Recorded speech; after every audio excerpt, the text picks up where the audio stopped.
Tell you when we're live.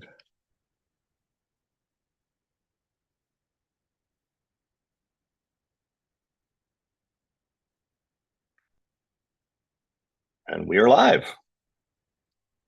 So I have to turn off the sound on my end there. Okay. Well, welcome everyone to Climate Chat. I'm your host, Dan Miller. And we're having a little bit of an issue with the streaming, but we'll fix that up later. And let me make, hi, Stacy, welcome. And today we have a very special guest, Dr. Johanna Vollhardt, who's an expert in protest and collective action and how that can lead to action among individuals and collectively. And that, since this is Climate Chat and we're very concerned about climate change, we all know that the situation is very serious. We know that there's many solutions, and we also know that we're not really pursuing those solutions like we need to. So that's not a question of climate science. That's a question of psychology and society and many, many other issues that are not really directly related to, you know, CO2 and parts per million and things like that. So I met Johanna. By the way, is it Johanna or Johanna? I have friends who use different. Johanna. Mm-hmm. Very good. We met because I was doing a live stream of the climate protest march in New York City last year in September. And one of the people I just sort of randomly interviewed was Johanna. And so we chatted a little bit there, and that was part of that segment. But then I realized that the work she was doing was really important for us to all to hear. So so welcome. And Johanna, why don't you give us a little bit of your background? Sure. So I am a social psychologist, a professor of social psychology at Clark University in the US and the Northeast. My main areas of research actually have not had to do at all with climate, but rather simply with human suffering and how people understand and make sense of collective violence. So I have been studying genocide and ethnic conflict and the aftermath of it, how people make sense of those events and how it affects their political action and attitudes. And I've also started working more on resistance in those kinds of contexts, in violent and repressive contexts. So my work on collective action or resistance has been in that realm. But I've also, over the past few years, like many others, become increasingly more concerned with the major existential global crisis for all of us with the climate. So now I'm slowly starting to apply my work to that domain as well, but mostly by participating in Scientist Rebellion, which is a group, kind of a sister organization of Extinction Rebellion that engages in nonviolent direct action. So I'm a member of Scientist Rebellion, Extinction Rebellion, and that is also how we met at the Climate March. Can you tell us a little bit about Scientist Rebellion? I mean, that's a really interesting organization, and we haven't really covered that much here.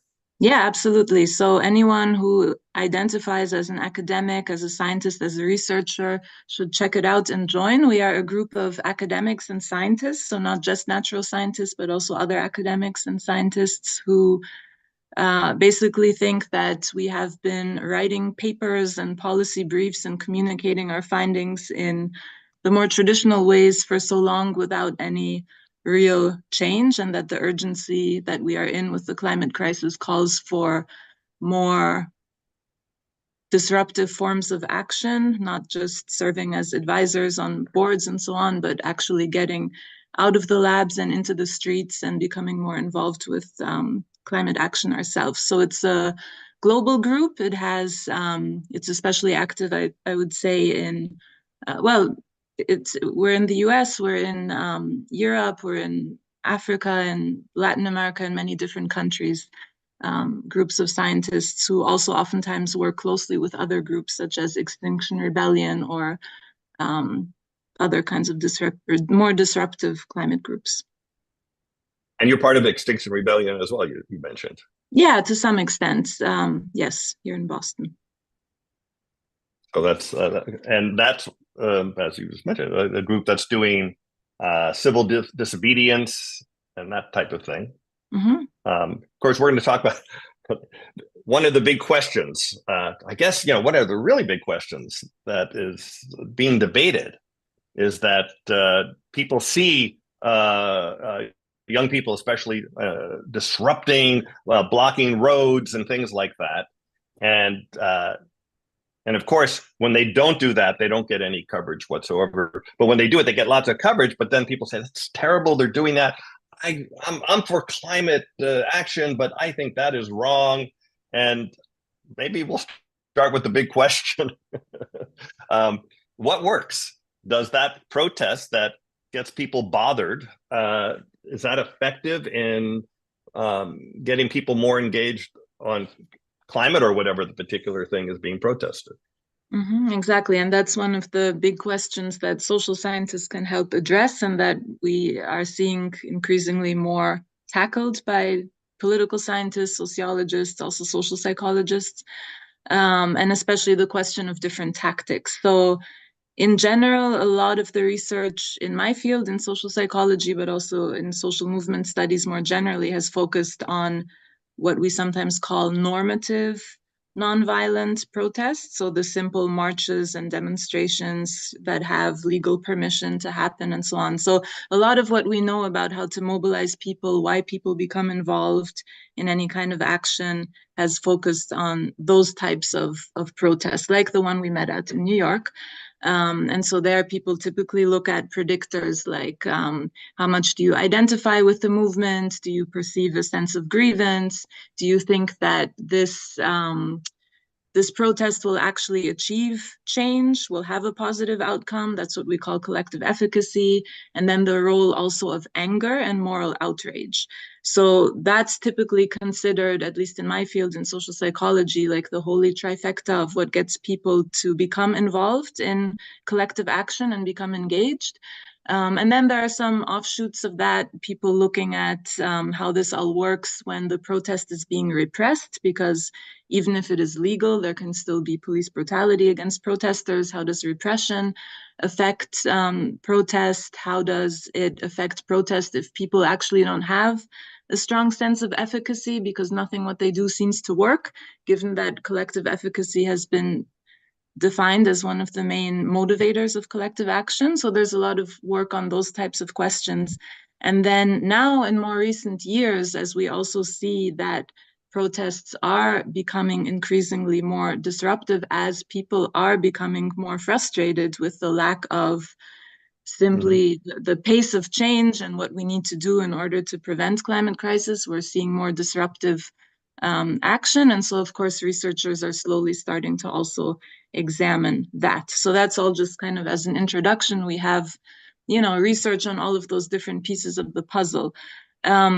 Your question about whether the disruptive action is effective or not, what you'll typically hear from any social scientist is it's complicated, right? It's complex. That seems like a pop-out answer, but there are a few different factors we need to consider, right? So one is disruptive action can be nonviolent or violent, right? So nonviolent disruptive action are the typical kind of what we know, from the civil rights movement or Gandhi, right? Like sit-ins, right? Actions that shouldn't technically bother anyone because they're not harming anyone, even though they are disruptive. But then there are also actions that could be classified as, more destructive, if you wish, like attacking property or causing also disruption to, for example, people who are trying to get somewhere in their cars, right? Roadblocks. So there's different variations of disruptive action. I'm not sure we have enough research yet on how, for example, a roadblock blocking traffic, which is very unpopular, how's that different from throwing soup at a painting? How's that different from sitting in someone's office? So we need more research on that. But generally, what the research finds is that disruptive action is actually highly effective. And it's sometimes, and in somewhat paradoxical ways.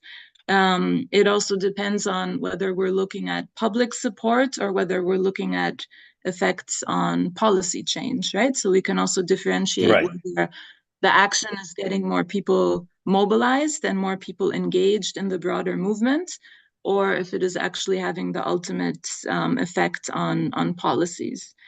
So again, there's kind of a few different factors to consider there. And one is simply how does it work, right? As psychologists, we're always interested in the mechanisms, the psychology, the processes underlying how it would work. And so there we have to think about what's the aim of disruptive action? What does it do, right? And one thing that's important, I think, is it's not often the first tactic that people use, right? It's used after a long time of more normative, completely, legal, legitimate, whatever actions like marches and petition writing and all of that. But at some point, people realize, well, we can have this massive turnout on the street, right? Like what we saw in New York. I forget the numbers. I think it was 75,000, right? Or right now we see massive turnout to pro-Palestine rallies, right? 400,000 yesterday in DC.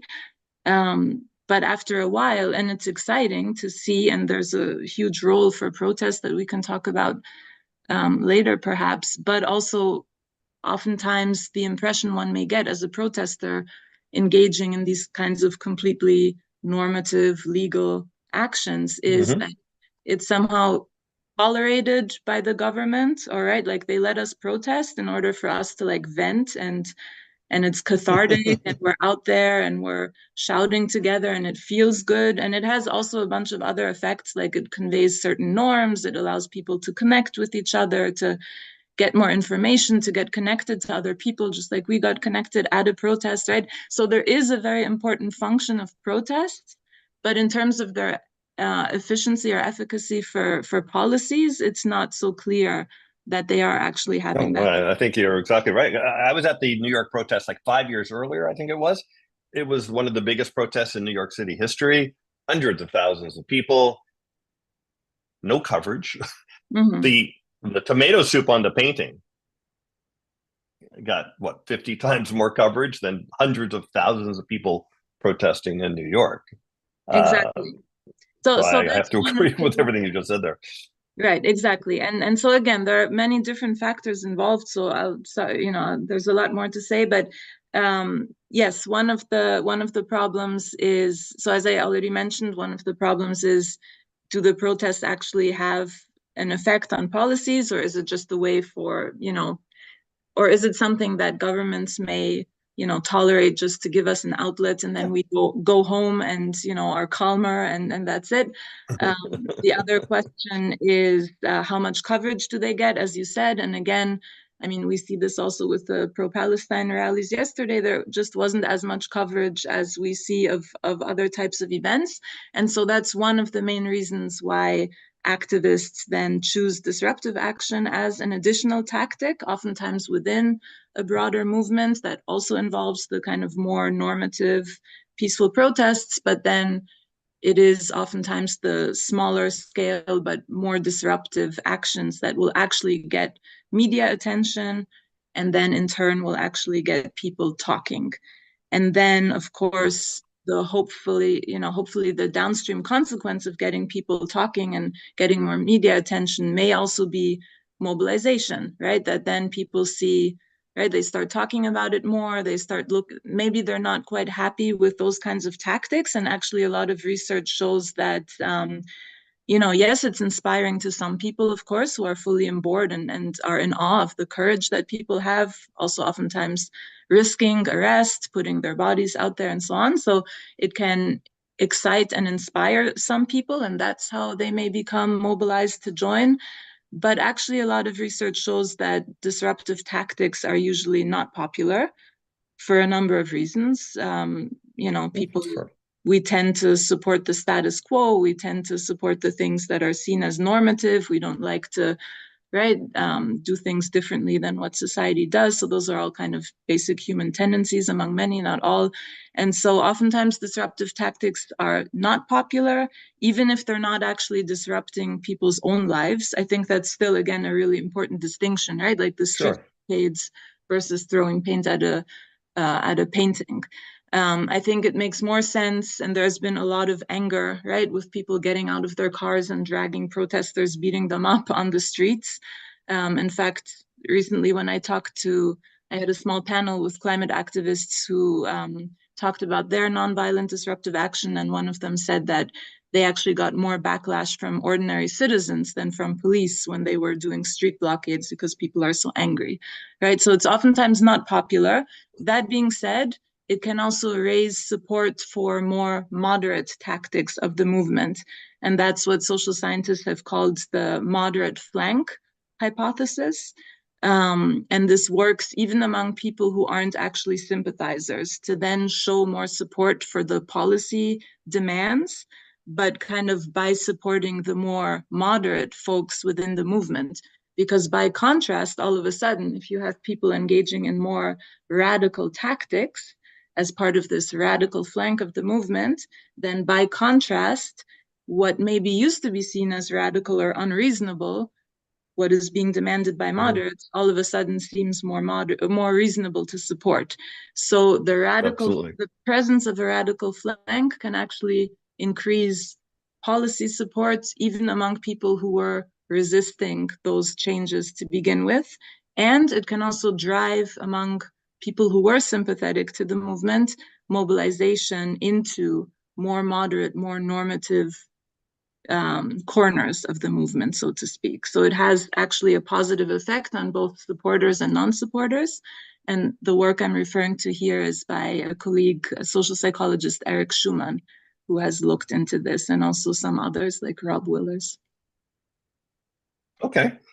Stacey, did you have a question? I see you're on video. So, well, you said about getting arrested, and so I thought that was my cue. So that's true, right? Yeah, I love this line of thinking, and I wanted to relay an example. I just listened to an interview I did. I'm like a weird crossover of participant and interviewer at times on Bike Talk, and we have a group here in San Francisco that I just adore. They're called Safe Street Rebel. And they're mainly focused on transportation, mobility, but of course, low carbon climate is top of the order. Everyone, I don't think there's anyone involved with them that doesn't bike or certainly not use a car or something to that effect. And my favorite protest that they did that was actually effective in moving the policy needle was we needed transit funding here in California. And all of, just as you were saying, all of the traditional modes had not been effective. Like you're calling your representatives, you're signing petitions, you're doing all of the, normal, how do you show support for something? And what they saw that it wasn't changing anything. And so the first thing they did was they had a funeral for transit, and they had made these like large scale. I should preface it by saying a lot of what they do is not just blocking traffic, but more like street theater to educate and engage people.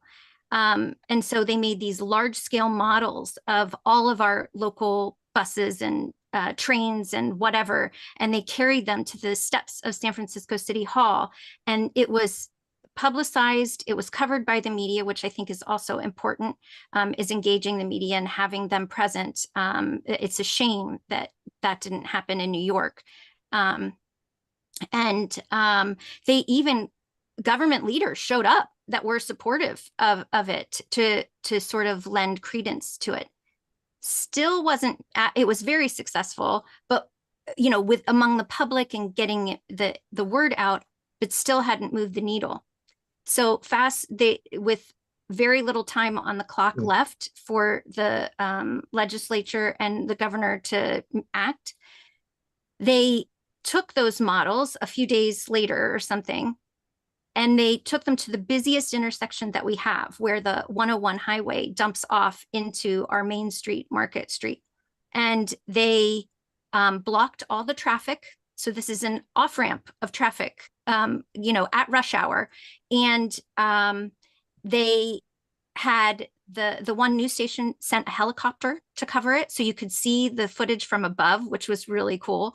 And they had someone dressed up as our governor, Gavin Newsom, and they had him with a baseball bat, and they were on the loudspeakers saying, no, don't kill transit, don't do it. And took a baseball bat and he was beating these model trains and cars, these large, so everyone could see.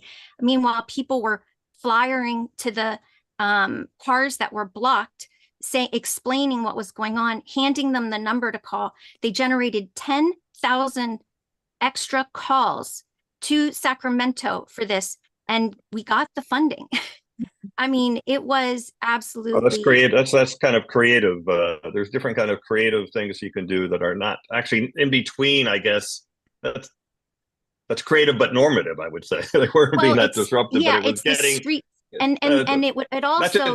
Well, let's get back to Johanna on the question though on this.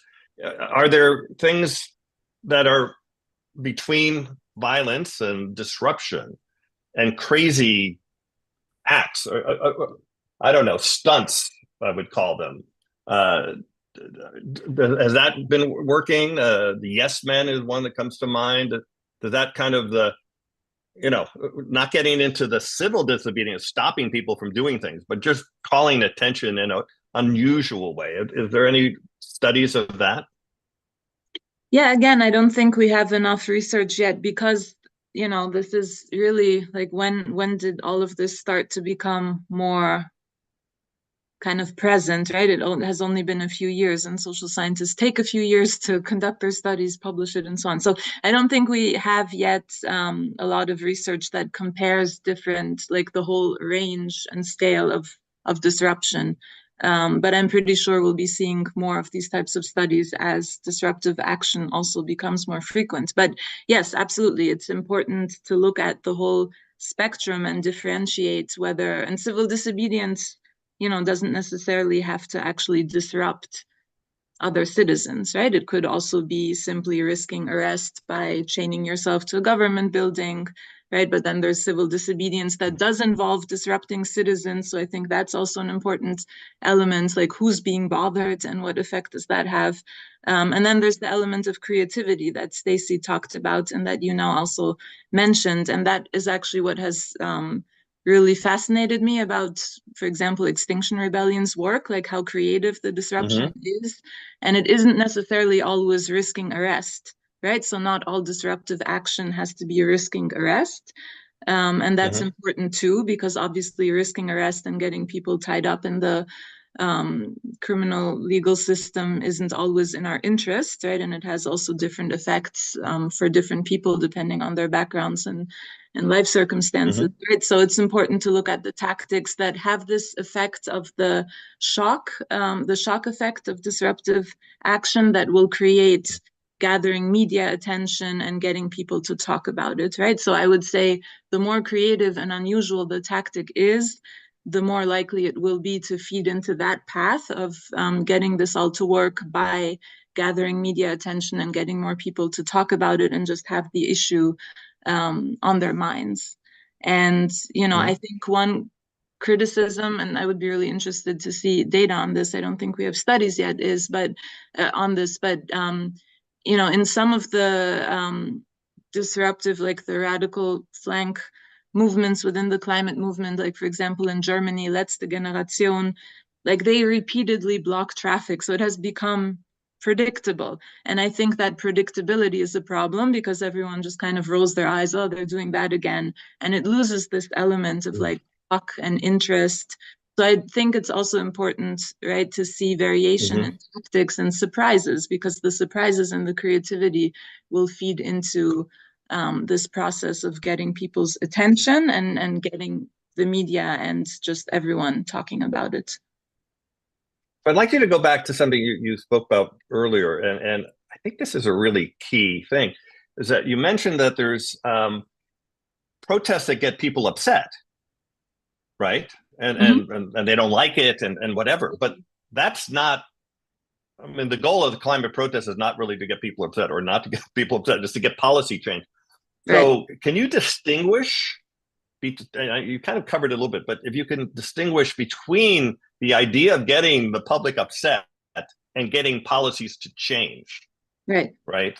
Because I think most climate protesters would be very happy to get the public upset, because they know how upset they will be once climate change really starts to kick in. Everyone's going to be very upset then. So get them upset now, get the policies changed so we don't suffer in the future. But what do we know about that? Exactly. And that's another example of where kind of our lay understanding and lay predictions might actually clash a bit with what the data tells us. So we have some counterintuitive findings there. And again, I would call out the work by my colleague Eric Schumann, who has looked at what he calls, I think, constructive disruptive action.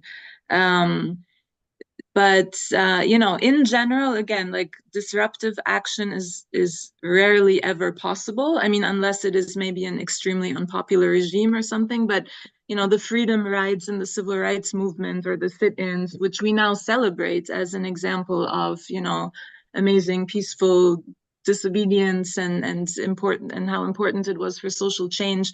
So decades later we celebrate it, but at the time public opinion polls show how unpopular it was. And so similarly, the climate disruptive action is also not popular. And I think that covers a whole spectrum of different actions, whether it's throwing the soup cans at paintings or the traffic blockades, but even just people, chaining themselves to buildings or doing something like that isn't disrupting anyone's daily business, is still not very popular because of what social psychologists call system justification, or our tendency to adhere to social order and norms and see those people as deviants, right? And like black sheep effect, right? So there's a lot of social psychology that can explain why we typically don't like disruptive action. And by we, I mean the average and not every single person, right? Of course, there are people who are just politically more radical and less normative and support those actions, but the average doesn't support them. So in conversations, right, many people say, like when I talk to my mother or whoever about this, right, they say that will backfire, that will alienate people from the climate movement, right? So why are they doing this? But again, the data actually shows that even though these actions are unpopular, they will still increase even non-supporters' support for the actual demands when they are then presented kind of through a more moderate, right? So they will increase support for the more moderate fraction within the movement. And that's another important point, that these radical flanks are within a movement, right? So it's within a broader climate movement that also has the people working through elections and legal procedures and marches and all of that, right? Radical flanks are not disconnected from the broader demands of the climate movement. So what the radical flank does, even if it's unpopular, it will make the more moderate parts of the movement more popular and will garner more support for those policies in that way. By contrast, I think, right? Because suddenly the people who used to be seen as radical now seem much more moderate and reasonable by contrast. So I think that's like extremely important things you just said. So let me repeat it, make sure I have it right, because I think it's super important.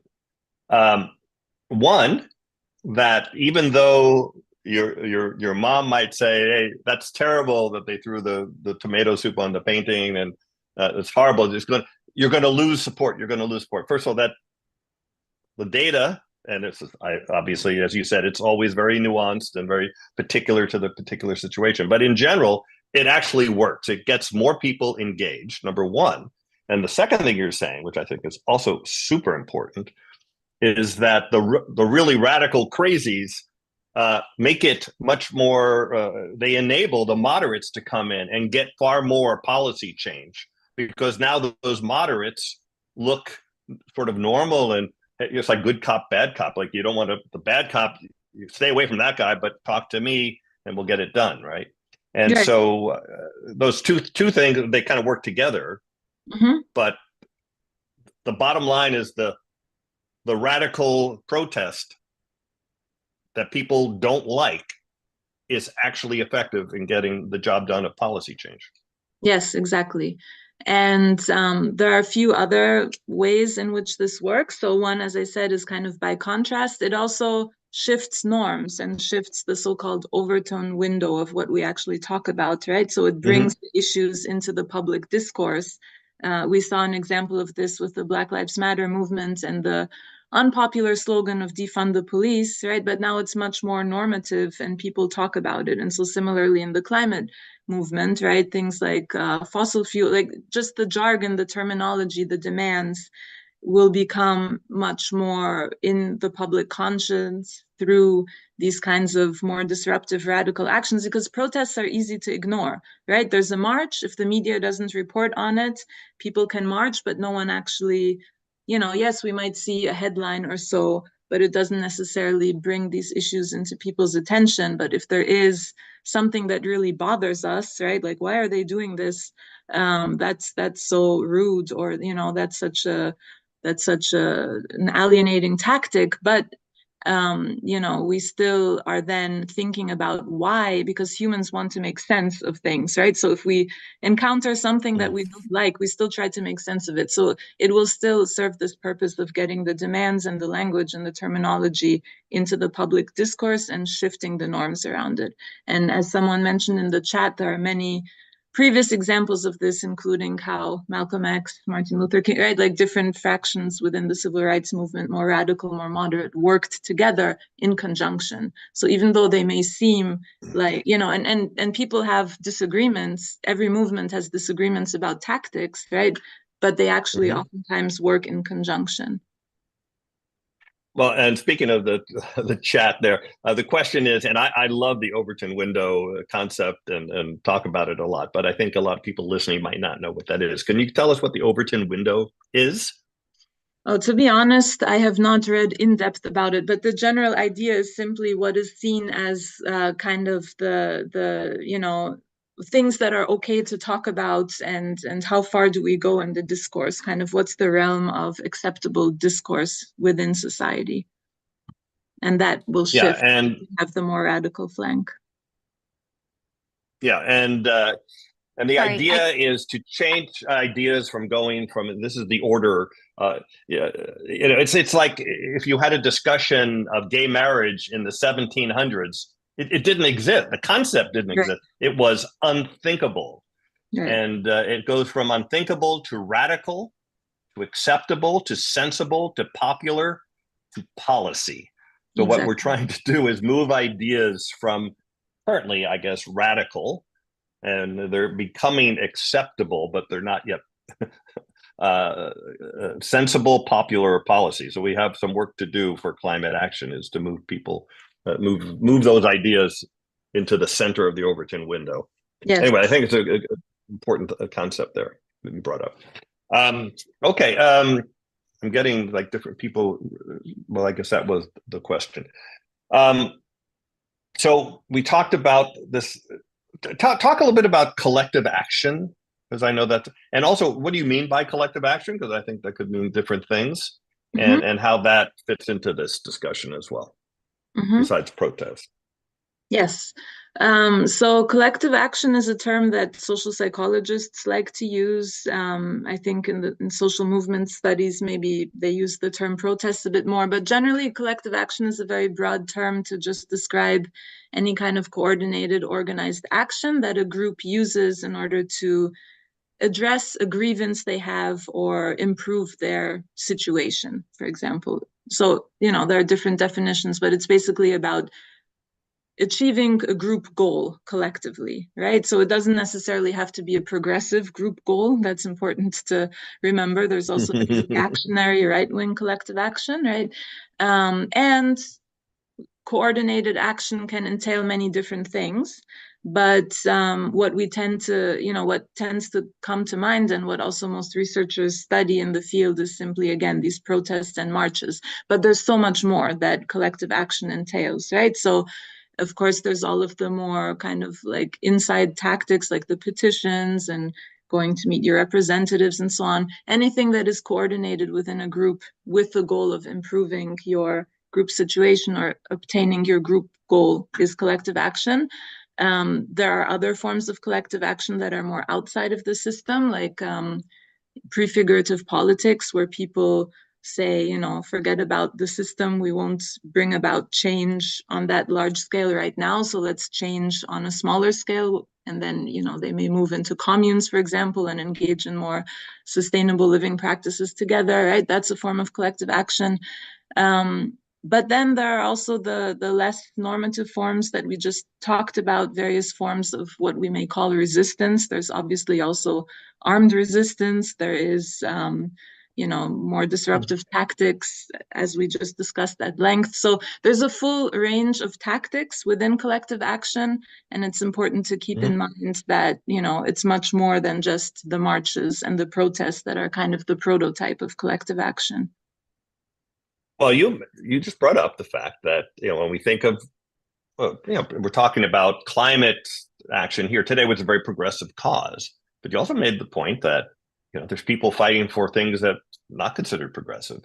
And I would argue that some of these right-wing groups are far more effective than the left-wing group, given their numbers. So, for example, they got a ban on abortion, even though I think it's down to maybe 30% support for something like that. And when we talk about climate, there's a lot of effective climate deniers. And in fact, on Twitter, now they're ascendant on Twitter because of Elon Musk allowing that kind of disinformation.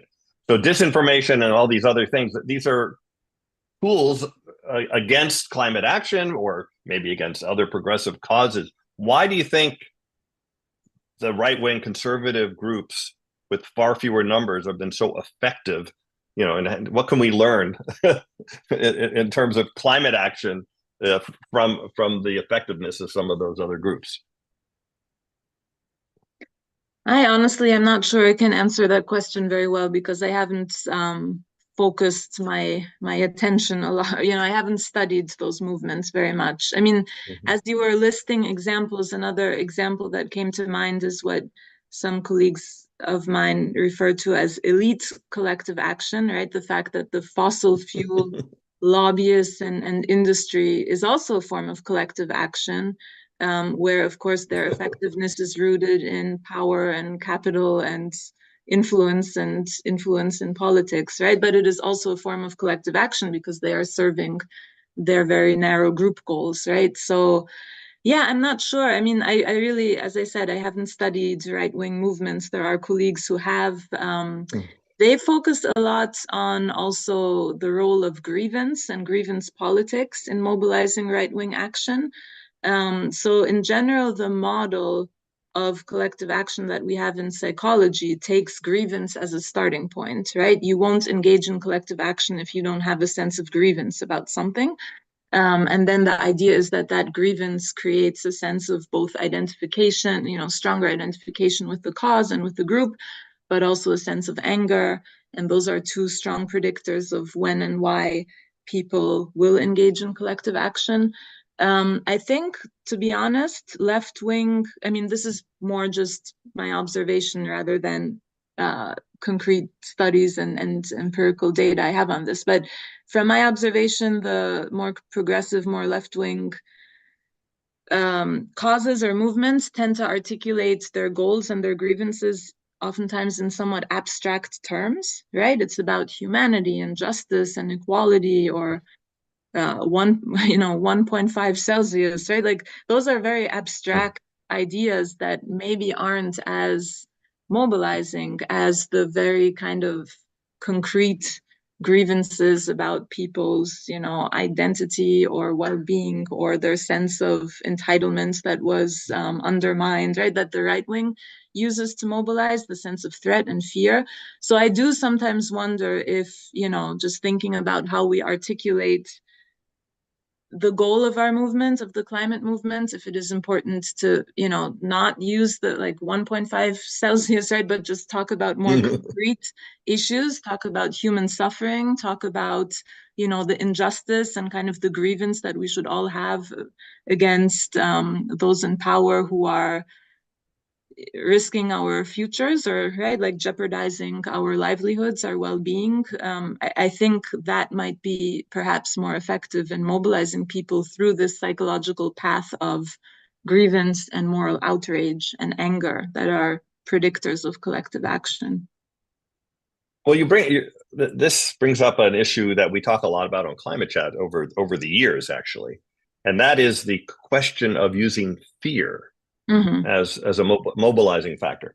And so many in progressive movements say, oh, no, don't do that. It turns people off. And from my point of view, it's like the number one motivating thing we have besides hunger and sex drive, whatever, is fear. And the conservatives, the right wing, use it all the time. It's like the only thing. I mean, you're not going to be able to drive your SUV if those climate guys get their way. The brown people are coming across the border to take your jobs, and et cetera. It's all. I mean, it's the whole story. And we just mentioned earlier, they seem to be quite effective. So, do you have maybe it's not part of your research, but do you have an opinion on the use of fear in motivating protest, motivating the public to action? Yes. So that is actually, emotion is one of the main topics that social psychologists focus on in our work. Me personally, less so, but I know what my colleagues do. So as I said before, anger has been the prototypical emotion that researchers have studied. That's the one that's part of the most popular model. In terms of fear, there's a little bit of mixed evidence. So for example, when people look at how repression affects whether or not people continue with collective action, the role of fear has, sometimes it has a more mobilizing, sometimes it has demobilizing forces. So it's a little bit more mixed, but it also depends, what the target of the fear is. But in general, there's a lot of research on the role of existential threats, right? And when we're talking about the climate crisis, it is about, it's not just fear, it's existential threat. And existential threat is a huge mobilizing force of many different kinds of outcomes, right? So we see this also in conflicts, like between different groups and nations, that existential threats will, get people to support all kinds of, support and justify all kinds of measures that their group takes in order to avert the threat. I think the danger or the risk with trying to mobilize people through existential threat is that if people have the sense of doom and hopelessness, right, then first of all, that will decrease collective action, which is the other path towards, collective efficacy, right? So if people have the sense that it's so bad we can't change anything anymore, then the model says that will decrease collective action. So it always has to be coupled with an efficacy message. And I think, I've seen a lot of discussion of that in the climate movement, and here I have a stack of books that I was gonna maybe show and refer to, but right, Rebecca Solnit's book, Not Too Late, and in general, the discussion about hope and the importance of always having a message of efficacy, that it's not too late, that we can still do something, and then how and what concretely we can do, right? That always has to be coupled with the existential threat or fear message. So that's one important point to keep in mind. And there was something else I was going to say, but I forgot right now, and it looks like you had a follow-up question. Well, no, I think that on the deniers, I've been advocating for climate action for 20 years, and it's interesting to see how the other side has evolved. In the early days, it's not real, there's no data, it's uncertain, and now, of course, there's lots of data. Almost everyone can see it with their own eyes. So that part has gone away. And what they're shifting to is just what you said. The deniers are shifting to, yes, it's happening and it's too late. Right. Because if it's too late, then and of course, they don't want anything to change, right? So if it's too late, then there's nothing to do. So Right. and so it's not just I don't know, the progressives that have given up hope. I'm sure there's Right. some out there that fit into that, but it's actually a part of the strategy. And back to your point about collective action of the fossil fuel industry, they're really quite effective. They ran the last COP meeting, the climate, the international climate meeting was run by a fossil fuel executive, and the next one is going to be as well. Yeah. Which is, I mean, if you wrote that in a movie, no one would believe you. They would think it was an Onion article or something, we would say. And yet that's happening. So I thought that was a really interesting point you made. And you don't think about the fossil fuel lobby as being this group of collective action, but that's exactly what it is. And very effective. Highly organized, and they have the money and the power. Absolutely. Either. Yeah. And yeah, sorry. Well, the question is okay, they have money and power. We have many, many more people than they do. I mean, 1,000 to 100. It depends how you look at it, I guess. So how can, I mean, I guess the $1 million question, how can people who want climate action, willing to try all different things, how can we be more effective? What are some things we should be? You gave examples. We're seeing a lot of things happening. Either what are those things you think are most effective, or what should we be doing more of to be more effective? Any thoughts on that? Yes. And I also remembered what I was going to say before about fear. So I'll say that first, but it's all related. Because again, fear, I think it's very important. Like psychologically, it's all kind of complex, right? Like there are no simple answers, because fear, on the one hand, is a really important motivator, but it's also an emotion that tends to, whereas anger is what we call like an approach emotion, right? Fear is more of an avoidance emotion. So anger will get people to attack, right? And to be active. And that's why it's an integral part of the collective action model.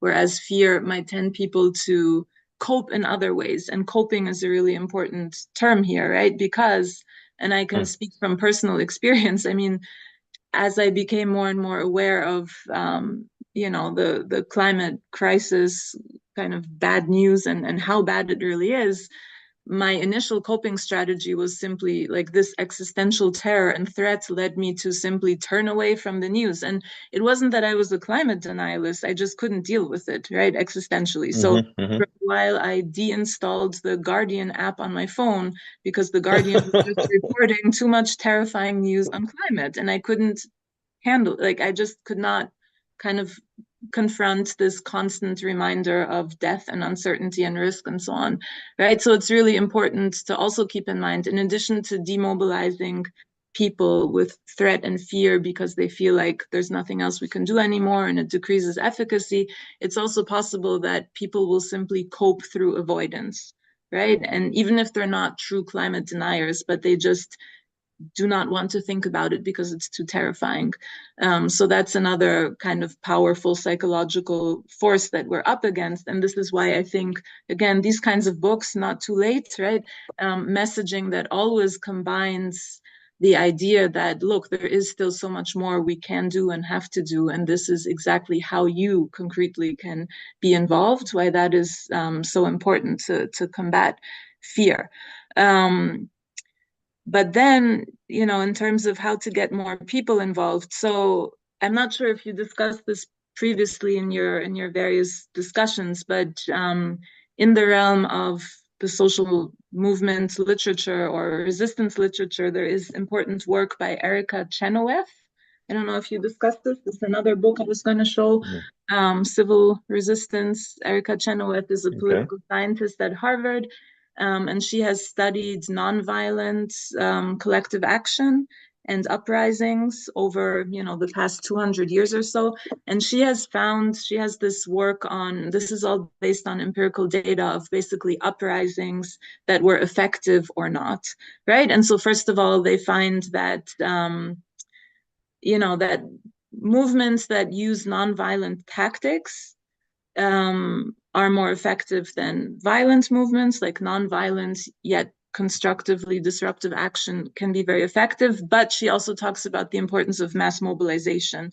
And so in her work, she found that movements that were able to mobilize 3.5% of the population were always effective.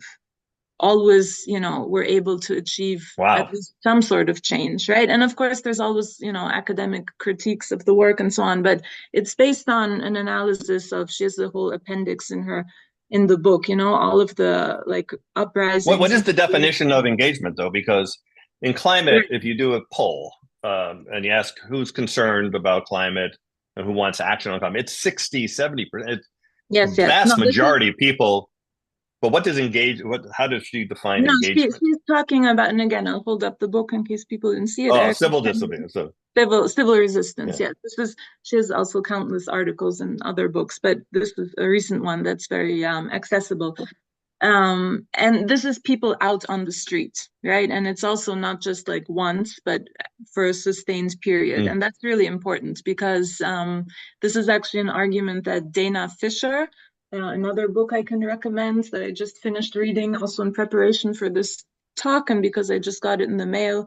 So Dana Fisher is a sociologist, I believe, or political scientist, I'm not sure, who has been working on climate action for the past 20 years or so. And this is her most recent book. And she analyzed, she's been analyzing, the Sunrise Movement and Friday for Future and who participate. I think she was also at the New York March and collected data there.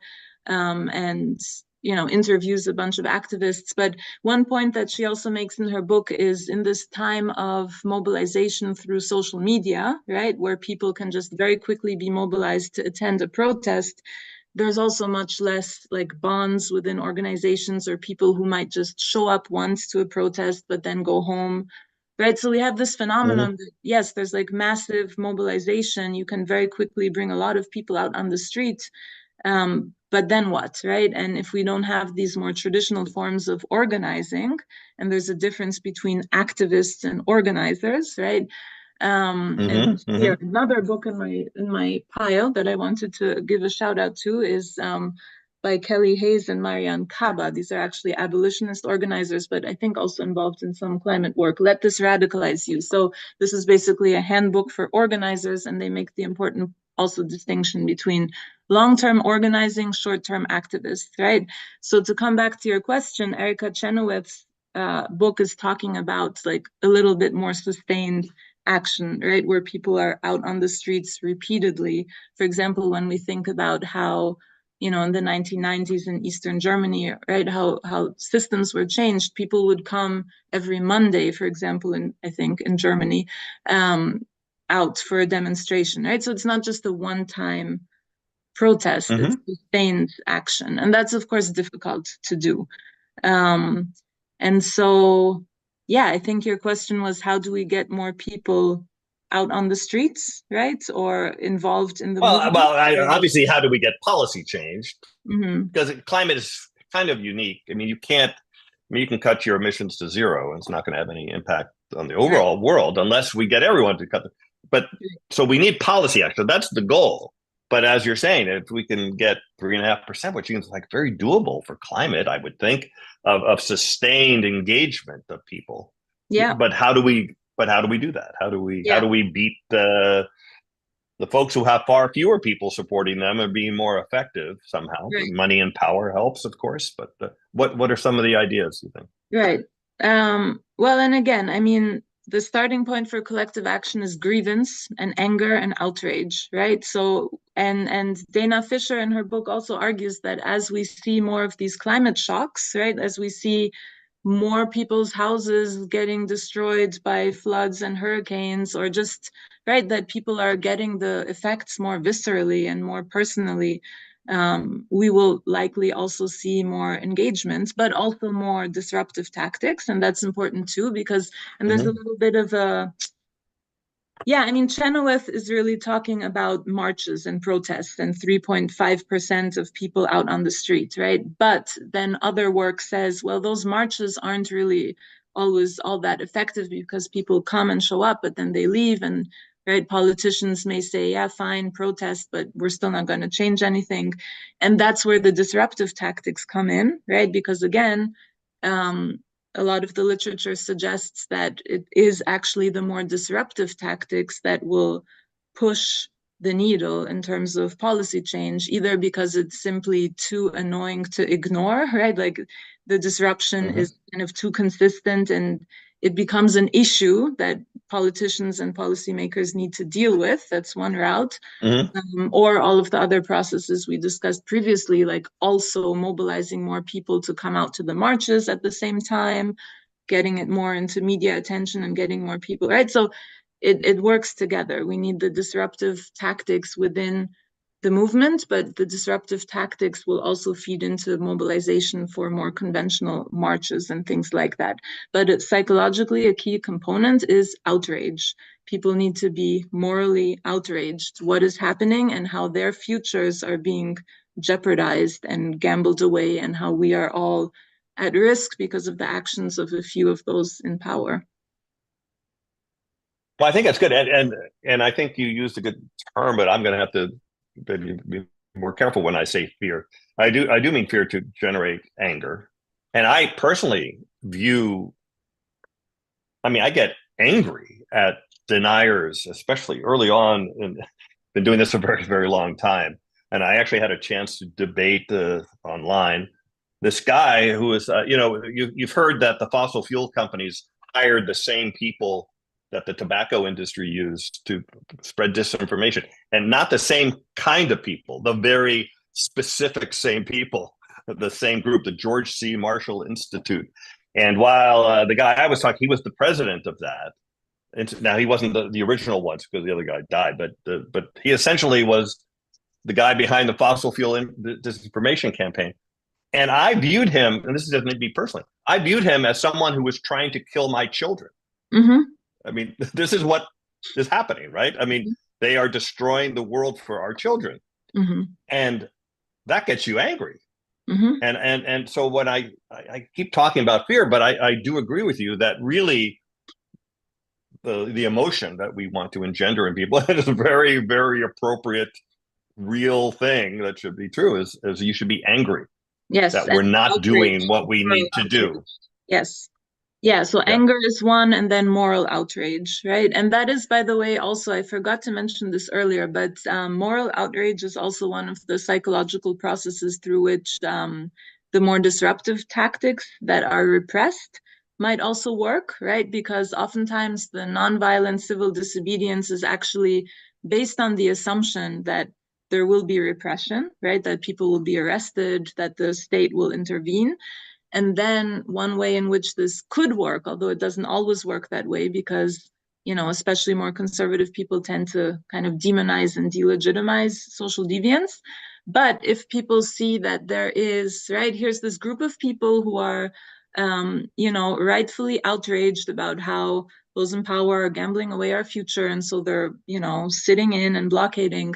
And now here comes the state with their excessive use of force and state violence and arrests that and punishments that are insane, like 37 years for some non-violent offense or something like that, which has been happening, right? There is increased UK, especially, and other places. Yeah, UK, many other places, there's increased repression of climate activists. And again, there's a somewhat paradox. That's, by the way, the fossil fuel collective action at work. Yeah. That's exactly what's happening. That's how they're responding. The small group of very well-funded people. Right. And the more activists are threatening this, the status quo and power and capital and so on, we'll see, of course, more state repression. I mean, that's all like a very predictable cycle. But, the upside in a way to this is that the state repression of those activists, and especially when it's seen as like an outrageously like disproportionate response, could actually also help garner more moral sympathy and more moral outrage about the state repression, especially in contrast to the non-violent kind of benevolent goals of the activists who just want us to have a livable future, right? And so that contrast can help garner the moral outrage that will also get more people mobilized and more people in support of the movement and more people out on the street as well. So there's a lot of work on how repression can also actually have this backlash effect, right? It's meant to suppress activism, but in fact, there's a lot more research suggesting, and it, really depends on the context and whether we're talking about jail or murder or what the repression is, but there's a lot more data to suggest that repression can actually help getting more people morally outraged and therefore in sympathy and in support of the movement and mobilized to join. Wow, great. I have a million more questions for you, but I'm going to open it up now to others. And Eric, I know you have limited time, so let me ask you to unmute, and hopefully you can turn on your video too, I think. But Eric, are you there? You have to unmute. Let's see, I'm asked to unmute. I just tried that again. Text me if you can't unmute. I'm trying to ask you to. All right. Well, while you figure that out, Derek, if you're still there, maybe you just walked away too for a moment. Stacy, do you have a question for Johanna there? I can't seem to get the video to go on, but I can seem to unmute. Okay, well, just go ahead. That's your question, Eric. Go ahead then. Okay, so one of the things that seems to me to be one of the problems we have in climate and other progressive areas is that we aren't giving very clear demands that are kind of doable. Yes. So, for example, I like to use this example of there are 11 people on the board of Walmart. These 11 people could send out tens of thousands of letters to their suppliers saying, we need a plan to get to zero greenhouse gas emissions by date X, including your complete supply chain. Those 11 people could ripple through the economy. As far as I know, there's never been a one march or any activity to put pressure on those 11 people to do something that would, I think, have tremendous ripple effect. So I just think, I want to think about the part of. Well, what's your question? What's your question? It's where, I guess there's a couple of possible questions. The first one is, how often do you think that that's actually a key error that we're making, that we don't have a doable request?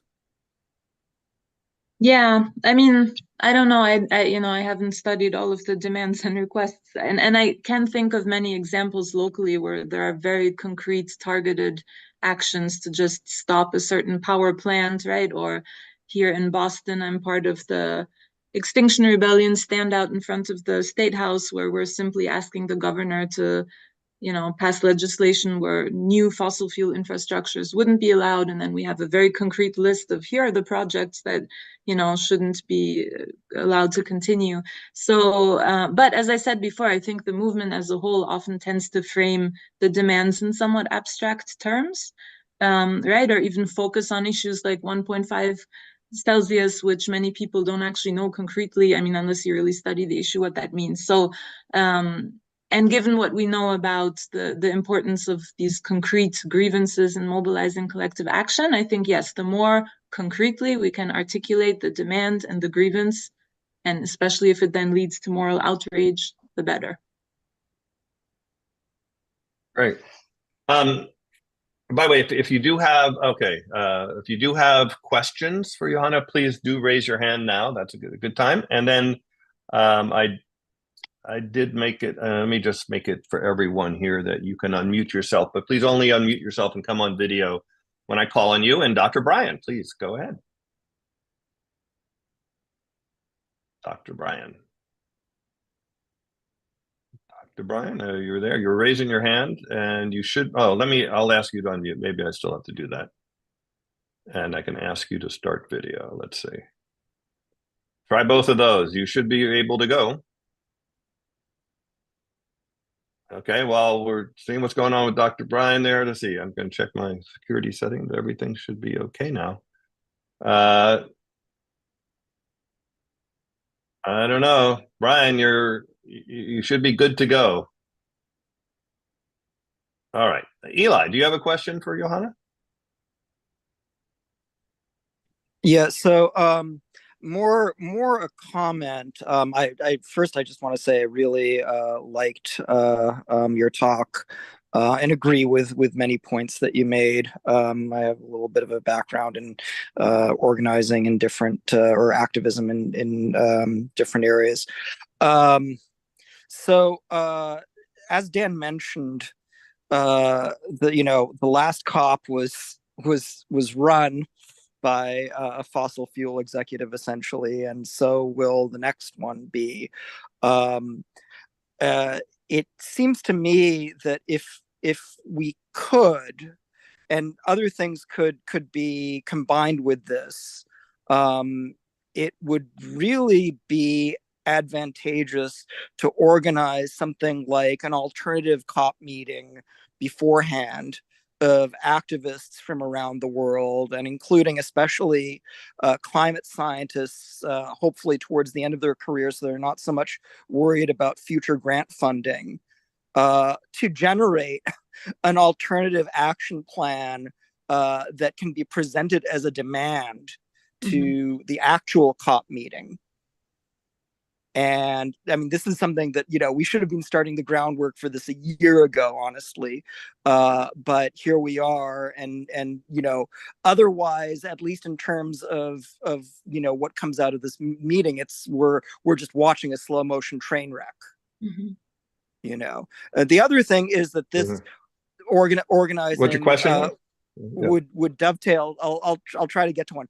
Would dovetail really well with organizing around bringing climate front and center in the election campaigns, both the presidential campaign and throughout the levels of government. Roughly on the same timetable. And what are your thoughts on what is missing in terms of people's, understanding or conceptualization that might promote, effectively getting towards a target like that? I'm not sure I understood. So your last question was related to the beginning about COP28 or something else? Well, so I kind of laid out this ideal, organizing campaign to affect both the next COP meeting and the elections in November of 2024 in the United States. And if we were to try and coordinate something like that, what do you think is missing in terms of the way people are conceptualizing things?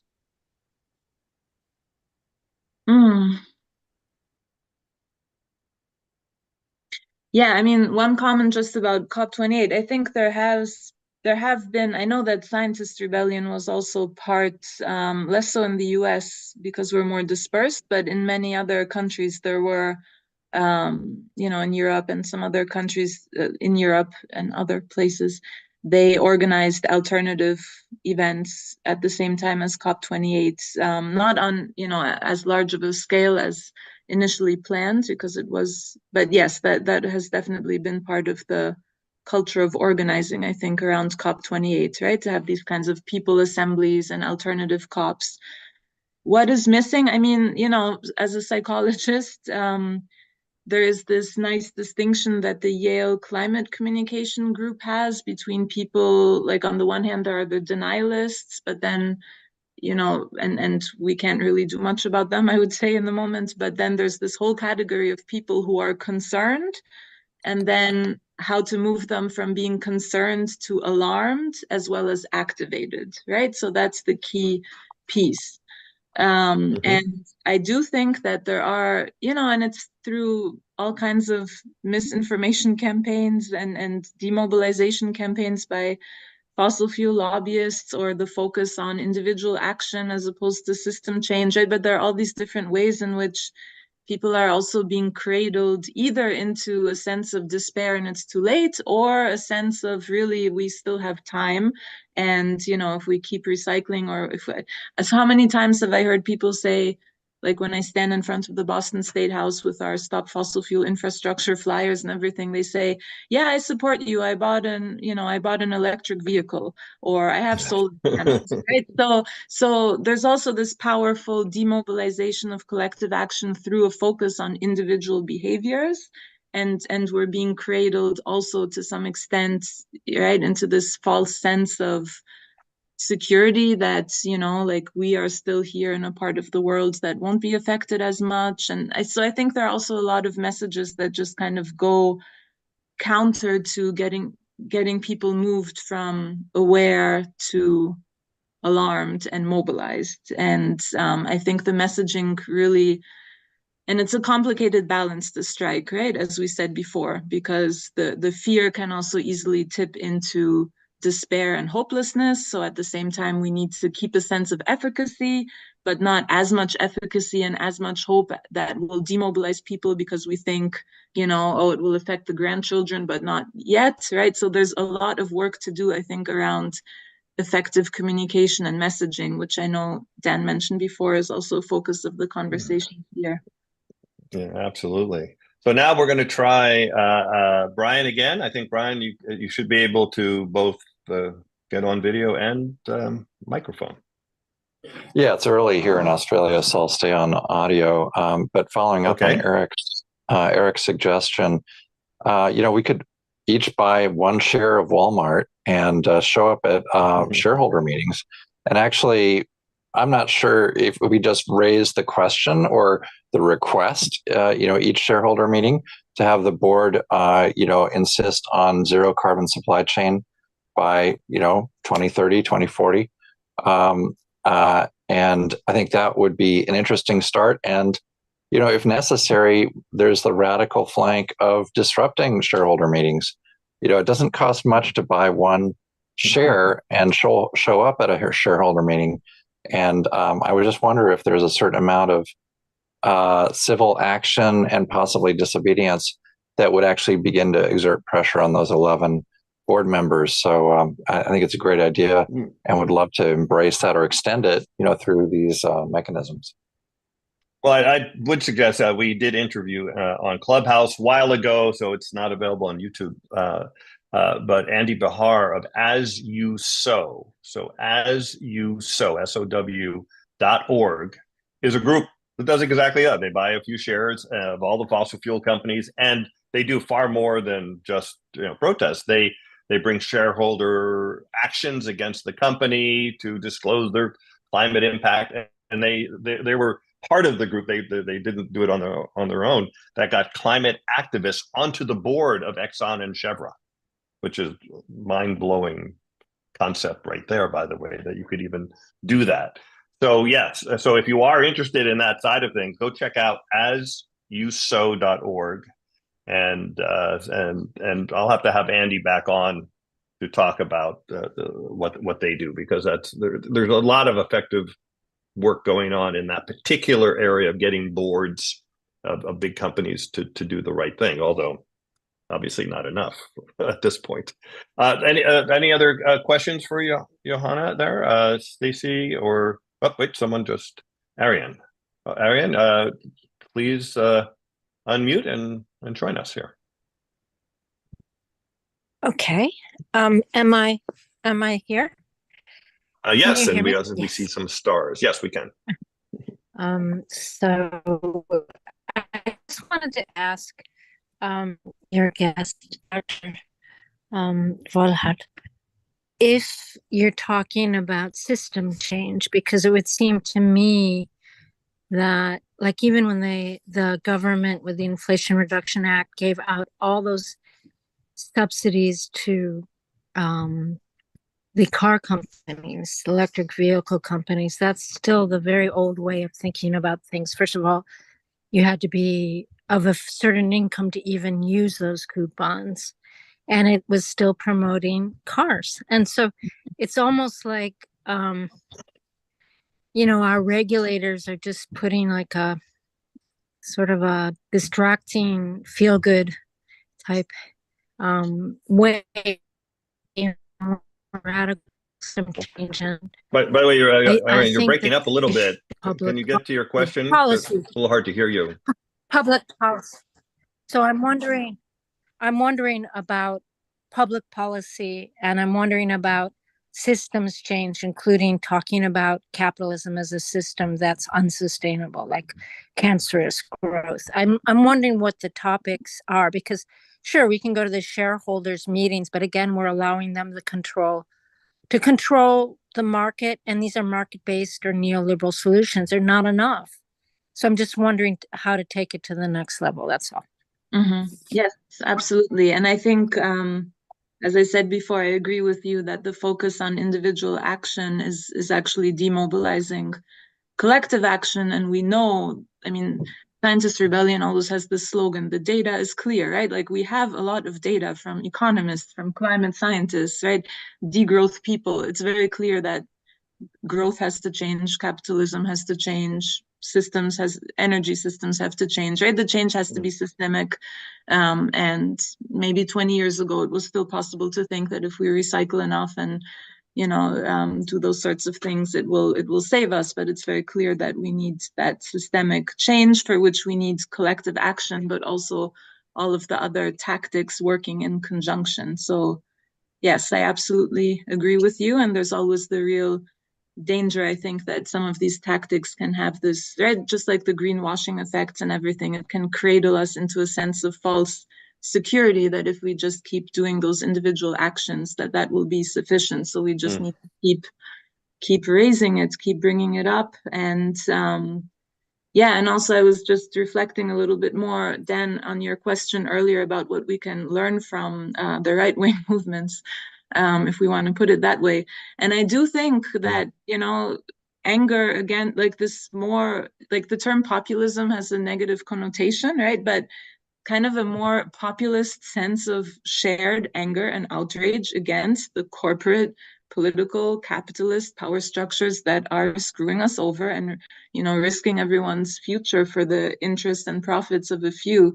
We can really capitalize on that anger, right? In the same way as, and moral outrage, in the same way as right-wing movements have also been having that kind of, right, like anti-establishment sentiment as a powerful motivator in their movements. I think for the climate movement, that's also key. And so some of the groups that I work with have also talked a lot about focusing our actions on, right, the wealthy, the private jets, military, right, like the power structures, and kind of garnering that moral outrage that should be shared among the majority of the population, because we are the ones who are carrying the effects of it, and to use that as a mobilizing force. Yes, I just want to have a follow-up question. So just to follow up quick, on that. So this is like a nation of addicts. You're a psychologist. I mean, people are pursuing their personal desires, whatever that is. And that is more at the root of things. And I think that we need to start talking about that. We need to talk about rationing gas and some very difficult discussions that have to do with addiction. And I'm wondering if you and your colleagues are looking at that as a wide-ranging problem among Americans. Addiction, I mean, I'm not a clinical psychologist, so I don't study that, but I think you're also talking about individualism, right? Which is, of course, a core tenet of US society. Kind of, again, a silver lining of, the research suggests that in natural disasters, and I mean, human-caused natural disasters, but in general, when people are in crisis, and we saw this during COVID, we see this during hurricanes, we see this in all kinds of forms of disasters that strike communities, that actually fosters more togetherness and more collectivism, right? So there is actually a hope, like even as things get worse, like the disasters might actually help get people to come together more, engage in mutual aid, right? In more sustainable practices around mutual aid that counter capitalist interests and so on, as we see more disasters happening. So, I mean, it's not a nice way to, to encounter that. But there is kind of some psychological data that would suggest that when we see more of these climate shocks and disasters happening, that may actually help people to become more collectivist in their thinking and engage more in action together. Well, I guess the good news, and that's certainly in quotes, is that there's going to be a lot more climate disasters upcoming in the near future to Exactly. people can rally around. Stacey, do you have a near final question here for Johanna? Yeah, I do. So the event that I had mentioned, that I view as, or anyone by any measure, it was successful. It had a time-bound, it was a very specific ask, and there was a time limit on it. The thing with the climate that I feel is such a struggle is it's this very, more so than civil rights or gay marriage or Black Lives Matter or anything. It is so much more amorphous. It is so much larger. It is so much longer in the future. There are so many things that could and should be done to tackle it. How can we have protests that are effective when we have things that are such a big ask? How do we break the problem down and get things that are time bound, so that people, because even myself, like, I am fairly obsessed about the climate, what is happening. I'm in shock of how things are not changing, how policy is not changing when the evidence is so clear. And even I have to, like, you had sort of, you deleted your Guardian app or turned it off or whatever. And even I get points where I'm just like, how am I supposed to have a life? How am I supposed to go about whatever when it seems so far away? But what's your question, Stacey? How are we able to affect change when it is so big? How can we use protest effectively? Mm-hmm. And not just protest, right? There are so many other tactics that need to be used. Yes. And that goes back to the question of efficacy, I think, right? So again, our basic social psych models of collective action focus on the role of perceived efficacy. People need to have a sense that what they're doing will actually have an effect, or will that, that there's a reason they are doing it. Not sometimes it's just about, I can't, like when there's a lot of violence and repression, people just act even if they know it won't be effective, because how can I sit still and not do anything? And that's kind of, I think, also, for me, becoming more central in the climate movement. But in general, we need to have a sense of collective efficacy. And as you say, it's very easy to get overwhelmed when we see the massive scale of the problem, right? And so from a psychological perspective, I think, as who was it before? I think Eric said, it's really important to have these concrete, tangible goals and outcomes and focus on the parts that you can address and tackle locally, for example, right? So I gave the example of the Boston State House that's just trying to get, right, as a starting point, the governor of Massachusetts to sign new legislation to not pass new. That's a very concrete thing that we can focus on. And yes, it's not sufficient, but if everyone takes on one little concrete thing, right, and focuses their energy on that, we can get a lot more done. So on the one hand, breaking it down into smaller, concrete, tangible outcomes and goals can help us maintain a sense of efficacy, even if one can easily get overwhelmed when you look at the bigger picture. That's one thing we can do. And and also just kind of staying connected with other groups and seeing all the other things that are happening.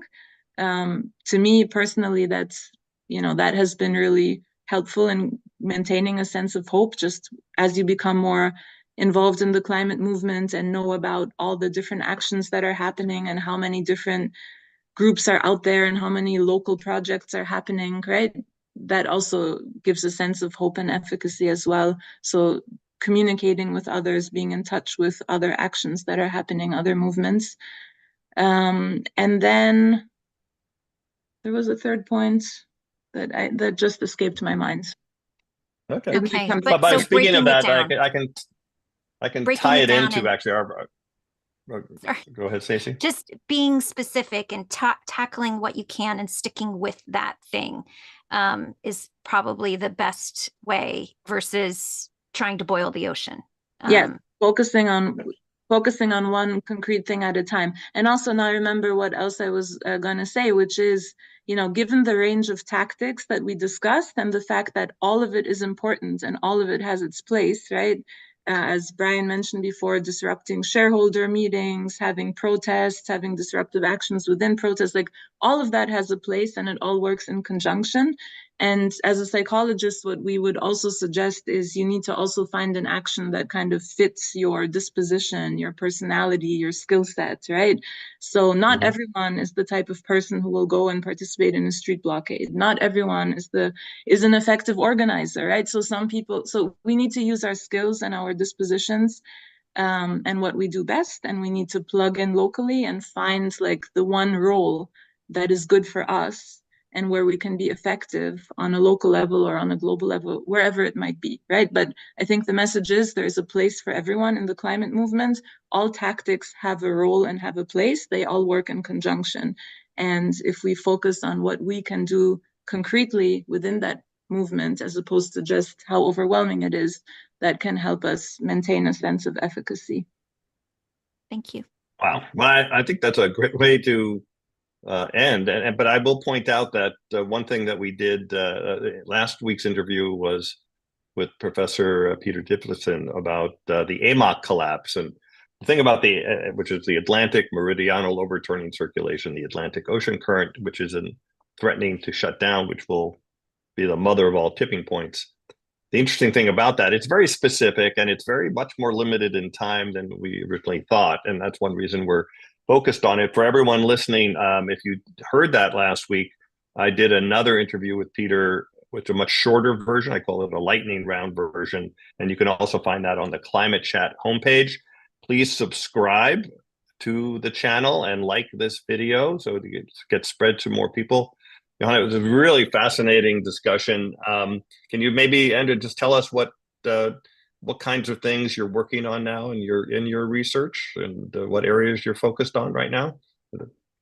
Well, my research, as I said in the beginning, actually started with collective violence in the context of genocide and armed conflict, right? So that's where I come from, so to speak. Now I'm got a lot going on in that area right now. So and always. So actually my current projects are just writing up a few papers that I have based on data I analyzed from people who were involved in Holocaust resistance. So testimonies with Holocaust survivors and trying to explain when people became active in armed resistance versus individual forms of resistance.